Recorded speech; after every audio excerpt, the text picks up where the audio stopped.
जो लोग अब जा कर के कोर्ट में सवाल उठा रहे हैं कि ऐसा नहीं ऐसा होना चाहिए, तो उनसे मुझे ये पूछना है कि जब मेरे फादर के ऊपर गोली चल रही थी तब वो लोग कहाँ थे।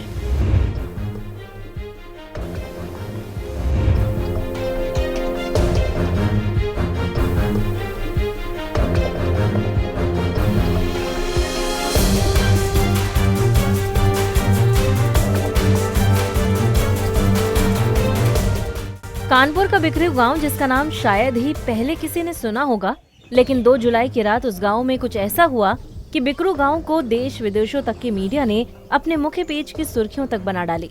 आखिर क्या हुआ था उस रात, जिसकी वजह से कानपुर का एक छोटा सा गांव देश विदेशों तक जाना जाने लगा। 2 जुलाई की रात जब यूपी के कुख्यात बदमाश विकास दुबे को पकड़ने के लिए पुलिस गाँव में गई, तो शायद पुलिस टीम को अंदाजा नहीं था कि जिस बदमाश को वो पकड़ने जा रहे हैं, उस बदमाश ने पुलिस टीम की पूरी फील्डिंग लगा रखी थी और पुलिस जैसे ही गांव में घुसी तो वही हुआ जिसका डर था। आइए आगे की कहानी उस यूपी पुलिस के जवान से सुनवाते हैं, जो खुद उस रात दबिश देने के दौरान पुलिस टीम का हिस्सा था। पूरा घटनाक्रम इस तरह से है। उस दिन जिस दिन घटना हुई है, उस दिन सबसे पहले मुझे एसओबी चौबेपुर द्वारा फ़ोन से सूचना दी गई थी कि एक दबिश में चलना है। तो हम लोग जो है दबिश के लिए यहाँ से अपने थाने से करीबन 12:30 बजे के टाइम पे निकल गए थे और निकलने के बाद में वहाँ तकरीबन जो है हम लोग 1 बजे पहुँचे हैं। जैसे ही पहुँचे हैं तो पहले तो हम लोगों ने गाड़ियों को अपनी गाड़ियों को जो है वहीं नज़दीक वहाँ से करीबन 150-200 मीटर जो है पार्क कर दिया था। तो पार्क करने के बाद में वहाँ से हम लोग पैदल गए हैं। जी हम लोग पैदल पहुँचे तो रास्ते में उसने एक जेसीबी लगा के रखी थी पहले से। वो जेसीबी लगा कर रखी तो वहाँ से हम लोग जो है एक करके जैसे ही उसके घर के नज़दीक पहुँचे हैं, तभी अचानक क्या हुआ, हमारे ऊपर जो है ताबड़तोड़ चारों तरफ से फायरिंग होने लगी।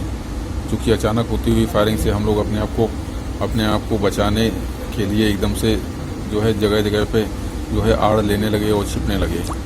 और जो ही हम लोगों ने अपने आप को थोड़ा सा सुरक्षित महसूस किया और फिर फायरिंग की, लेकिन क्योंकि टारगेट जो है हमें नज़र नहीं आ रहे थे, क्योंकि हम लोग नीचे की तरफ थे और वो लोग ऊपर की तरफ थे। और पहले ही राउंड में जो उन लोगों ने फायरिंग की थी उसमें हम लोगों के मैक्सिमम लोग जो है इंजर्ड हो चुके थे। बस यही घटनाक्रम है। बड़ी मुश्किल से फिर मैंने जो है 2 लोगों को, मेरे साथ जो 2 लोग थे, एक अजय सेंगर, अजय कश्यप, इनको गोली लग जाने के कारण फिर मुझे इन लोगों को निकालने की जिम्मेदारी मुझे ज़्यादा लगी। तो मैंने इन लोगों को निकालने का प्रयास किया और अल्टीमेटली मैं अपने प्रयास में सक्सेस हुआ। लेकिन हमारी टीम जो है वो एकदम शांत बैठ गई थी। शायद इसी वजह से जो है उनके साथ ही इस तरह की कैजुअल्टी हो गई। दूसरा ये कैजुअल्टी का सबसे कारण एक ये भी रहा कि वहाँ पे हम लोग टारगेट को बिल्कुल देख नहीं पा रहे थे और टारगेट हमको ऊपर से अच्छे से देख पा रहा था। हमारे ज़रा से मूवमेंट पे वो हमारे ऊपर फायर कर दे रहा था, जो कि शायद हमें गोली लग जा रही थी। वारदात को अंजाम देने के बाद कुख्यात विकास दुबे मौके से फरार हो गया।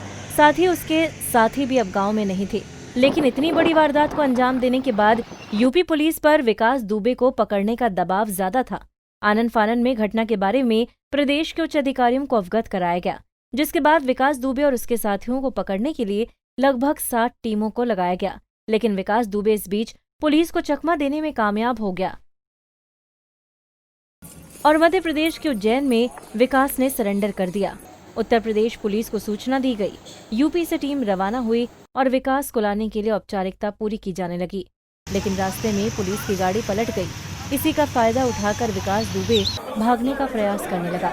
एसटीएफ की फायरिंग में विकास दुबे मारा गया। लेकिन विकास दुबे के एनकाउंटर के बाद राजनीतिक प्रतिक्रिया आनी शुरू हो गई। सीबीआई जांच की मांग होने लगी। इन्हीं सवालों पर दिवंगत सीओ की बेटी ने सवाल उठाते हुए कहा कि वो लोग तब कहाँ थे जब मेरे पिता के ऊपर गोली चलाई जा रही थी। जो लोग अब जा कर के कोर्ट में सवाल उठा रहे हैं कि ऐसा नहीं ऐसा होना चाहिए, तो उनसे मुझे ये पूछना है कि जब मेरे फादर के ऊपर गोली चल रही थी तब वो लोग कहाँ थे। और एज ए ब्रेव ऑफिसर के लिए अब अगर उनको पुलिस डिपार्टमेंट उनकी फैमिली को सपोर्ट कर रहा है, तो अब उन लोग को कौन सी दिक्कत हो रही है। तो ऐसे लोग जो हैं ये देश के हितकारी नहीं है, ये लोग देशद्रोही हैं।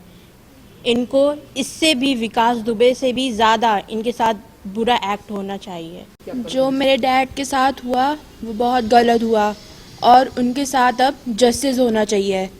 और जब क्रिमिनल के खिलाफ एक्ट लिया जा रहा है तो लोगों को उसका सहयोग करना चाहिए, ना कि उनके बारे में फालतू बातें करनी चाहिए। हालांकि लोकतंत्र में अपनी बात रखने का हक सबको है, लेकिन दिवंगत सीओ की बेटियों द्वारा उठाए गए सवालों को भी नजरअंदाज नहीं किया जा सकता। ये तो अब देखने वाली बात होगी कि इस मुद्दे पर आगे और कितनी राजनीति होती है। पंजाब केसरी टीवी के लिए कानपुर से अमरीश त्रिपाठी की रिपोर्ट।